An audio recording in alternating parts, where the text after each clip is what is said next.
Isa pa. Okay. Oh, di ba? Ang cloudy ng taas, pero ang okay. Simulan na natin. Ang teknolohiya ay patuloy na umuusbong mula noong ito ay naimbento. Kadalasang nagiging mas mabuti kaysa sa huling bersyon. Sa tulong ng teknolohiya ay nakabuo ang mga tao ng bagong uri ng katalinuhan, ang AI or Artificial Intelligence. Walang hanggan ang mga posibilidad sa AI. Mga websites tulad ng ChatGPT, DALL-E at Quillbot ay ginagamit bilang kasangkapan upang mapadali ang paglikha ng mga litrato, sanaysay, recipe at napakarami pang iba. Ang AI ay maaaring makapagbigay ng solusyon sa mga problema ng mga tao. Ngunit, isa rin itong napakalaking hadlang para sa ilan. Alam mo ba na ang pagsasanay sa isang natural language processing model ay naglalabas ng 626,000 pounds ng carbon dioxide? Halos 5 beses ng lifetime emissions ng isang kotse. Ang mataas na paggamit ng datos para sa mga AI ay nagresulta sa pagtaas ng carbon footprint na nag-aambag sa pag-iinit ng mundo.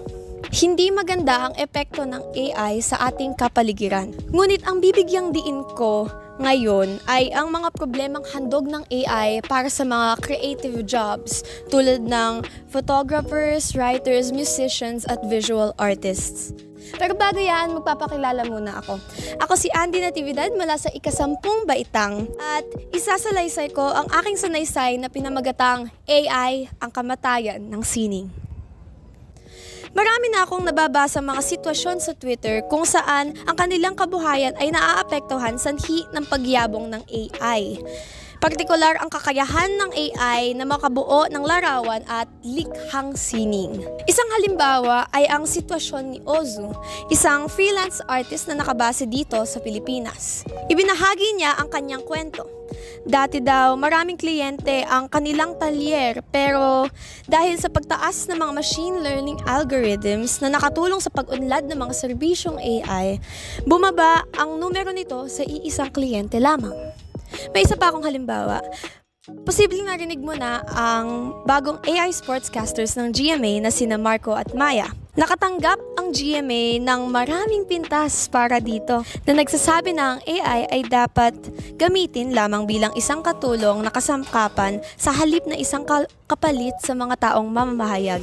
At dapat naman ganun talaga. Dapat lamang silang magamit bilang kasangkapan lamang at hindi mga kapalit. Ngunit hinihiling ng mga kumpanya ang mataas na kalidad ng sining at serbisyo para sa isang murang presyo. Ito ang dahilan kung bakit ang mundo natin ngayon ay hindi patas sa mga taong nasa industriya ng sining. Dahil mas mura, mas mabilis at mas mahusay ang AI sa paggawa ng mga likhang sining, nauudyok sila na gamitin ng AI imbis na umarlika ng mga manggagawa. Sa usaping Marco at Maya, ang isa pang pagsulong sa AI ang kakayahan nilang makabuo ng boses. Sa totoo lang, hindi to bago. Meron na tayong ganito sa mga digital assistants gaya ng Siri, Google Assistant, Bixby at iba pa.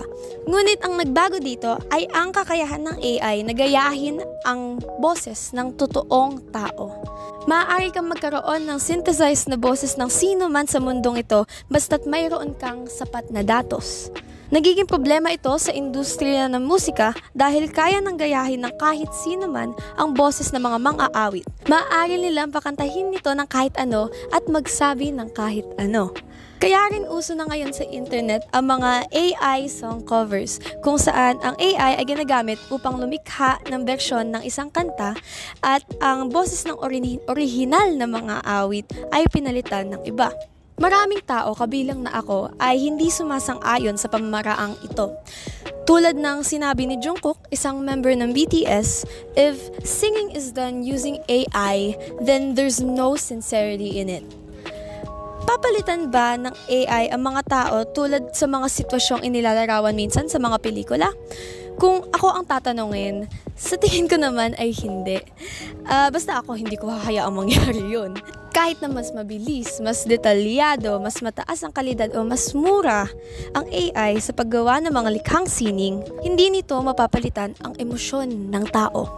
Sabi nga ni Rick Rubin, isang record producer sa Amerika, sa kanyang librong pinamagatang The Creative Act, A Way of Being, flaws are human, and the attraction of art is the humanity held in it.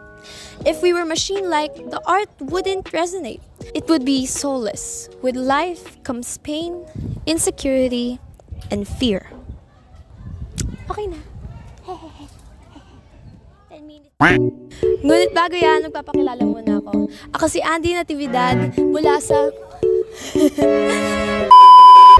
Pero bago yan, Kaya ka, gusto sarili ko dito.